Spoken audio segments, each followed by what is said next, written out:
start? Is March still in there? Yeah. They just really got good shots. What's the challenge of getting them where they don't want to go to games? Well, every team wants to do that, to be honest. You know, they do a great job. I think they space the floor. They really attack one-on-one. They make correct plays. You know, they drive and kick. They play good team basketball. They play hard too. So you know, they're a fun team to watch. Doc, you guys obviously flew across the country to get here, and there's been a lot of study with sleep, with travel in the last couple of years. Do you have a team policy with social media or diet or anything to help these guys get more rest on the road? Yeah, tell them to stay on social media as much as possible. You know, see if they can find out any rumors that we need to know. No, you know, we've had this in Boston, so it's been more than we were one of the teams. You know, we hired a sleep doctor.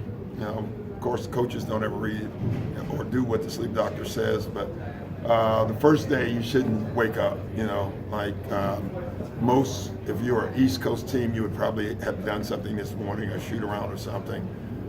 We did a ballroom shoot around because of the delays with the weather last night when we landed.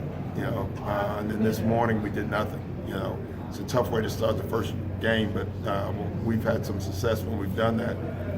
When you try to wake your team up at, you know, 11 o'clock shoot around, that's, you know, 8 o'clock. Their body clocks, which means they're probably up at 6:30. That makes no sense. So we choose to sleep and do less on the first game, less preparation, which makes no sense a lot of in some ways. But I would rather have their legs, you know, than anything else. So that's what we choose to do. Coach, if you would have dribbled up court and shot a 30-foot three in front of Pat Riley, in front of Mike Muscala, what would they have said to you? Well, they would take me out because I couldn't shoot. You know, so that would have been the proper decision. You know, but if I could have made that shot, I would have probably done it. You know, I just wasn't a very good shooter. So, you know, I don't have a problem with it at all. You know, I really don't. You know, the game is more skilled. It really is. It took like 30 years to catch up. And, you know, when they first put in the three-point line, I think for the first 25 years of it, scoring went down. Because probably bad shooters were taking threes and no one knew how to use them. But kids grew up using that line. I think the influence of great shooters has influenced more great shooting. You know, Michael Jordan was a great dunker. I think guys wanted to be athletic. That's what kids saw. Now kids see Curry, they want to be Curry. And, you know, so I think life imitates art in a lot of ways. I think I read that you expected to have a breakout season from Tobias Harris. How has it played out so far? He's been great. He's been terrific. He's doing more in scoring, you know. That's what we wanted him to do. We needed Tobias to come back and do more things for us, you know, be a better rebounder. He's done that. Where I'm the most happiest, he's really been a great playmaker. He had 5 assists last game. He's doing it every night. You know, so that's something he hasn't done before, and he's doing it. So it's been really good for us. Doc, as you've gotten to know Tobias, what are your impressions of him as a man off the court? He's one of the great ones. You know, he's just a great kid. Really, like you wanted Tobias Harris, and I've said it last year even. And when I was first, you want him on your team. You want him in your locker room. You want him around all your guys. You want him around the veterans. You want him around the young guys. His work ethic, just what he stands for. He's just a solid guy, you know, and he's great to have. Great to yell at because he just smiles and doesn't say much back, which is cool. Before you got him, well, what were your impressions of Lou Williams as a pretty standout reserve? You know, it's funny. You don't know a guy till you coach him. Yeah. Lou, I didn't know much about him. I just knew whenever I coached against him, we were like, why can't we stop him? And how does he keep drawing these fouls?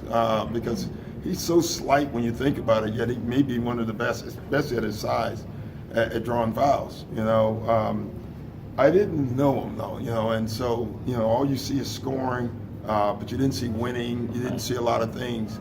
And then when you get him, what I guess the most, I'm not surprised by his scoring because he does that well. You know, he's going right now, which has helped us. But what I'm surprised about is how good he is in the locker room because I didn't know that. And, you know, with guys like that, they move around, you assume the worst. Right. And then you get them and you find out, this is a pretty good dude. What do you think, takes mentally for a guy to who has started to thrive in the six-man role? You've seen I don't know. I don't know. I really don't. I've never. I played 13 years. I think I came off the bench my last year. Right. So I don't know how guys. And I was never a scorer, so it's easy to go in and say try to stop somebody. You just follow. But offensively, I don't know how he does. I don't know how any of those guys do it. Like they come in and they're hot. Yeah. I don't know how you do that when you've been sitting for that long. I mean, Jamal, I've had a couple of them. They're just different. I don't know how they do it. Do you coach him in 2-for-1 situations at the end of the quarter, or is that just him doing it on his own? Pardon me? Do you coach Lou on 2-for-1? Oh, we coach the whole team on that. Yeah, jack it up. We'll see. That we have a clock, we have a time, which we won't. But if we can get one up, it doesn't have to be a 3, but we want to get a shot up. 2 chances is better than 1 chance. I know that. Can you share that time? No, you can figure it out. Do you think Montrezl could play 48 minutes if you put him out there? He probably could play 58 minutes.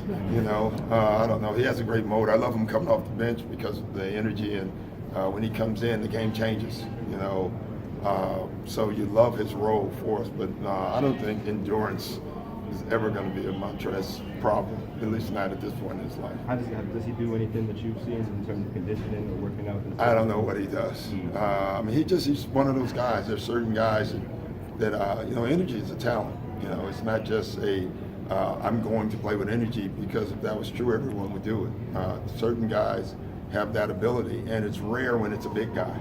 Most energy guys are guards, and so when you ever find, and it's rare, a big guy that has the energy button, you try to grab one, because that's a weapon that you can use, and we use it. Does he remind you of anyone that you played with? Or? No, I've played with Dennis, and that's the one I keep hearing, but they're a little different.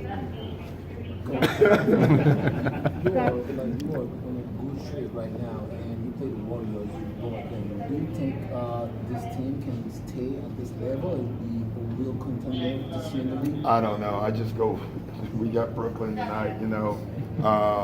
We've talked about our team, and we know who we are. I think that helps early. We know there's certain things every night, that we have to do. We talk about the required things that we have to do every night, and we do them, and there are no choices in it. That's what we talk about. That we don't do it, we lose. If we do our things, we have a chance to win, and I think this team understands that. So I don't know how good we are or any of that stuff. I just know when we do what's required, then we have a chance to win. Well, you might be surprised at the level you're playing right now. Yeah. Do you? No, we're not surprised. We can't be surprised. So no. You guys have a top 10 offense, but you're near the bottom of the league in 3-point rate. Yeah. You were talking about the 3-point line a little bit earlier. Do you want to shoot more threes, or is it just kind of how you're personally? No, I'd rather stay in the top 10 in offense. It's funny though, really. Like if we're I think we're 6 or 5 or 7. I don't know where we're at, but if we were that and shot a lot of threes, I would say, yeah, let's shoot a lot of threes. If, the goal is scoring. It's not how you score. It's to score as many points as you can.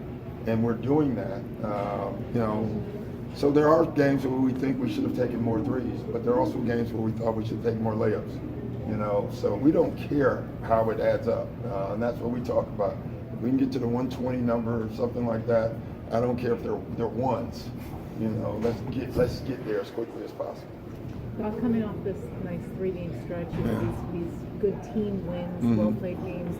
How do you keep that momentum going? Do you set a goal? No. We just, again, one game, and every game is going to be a team win for us. We don't have that luxury to say, hey, go win the game for us to the one guy. So that's what's so refreshing about watching this team play.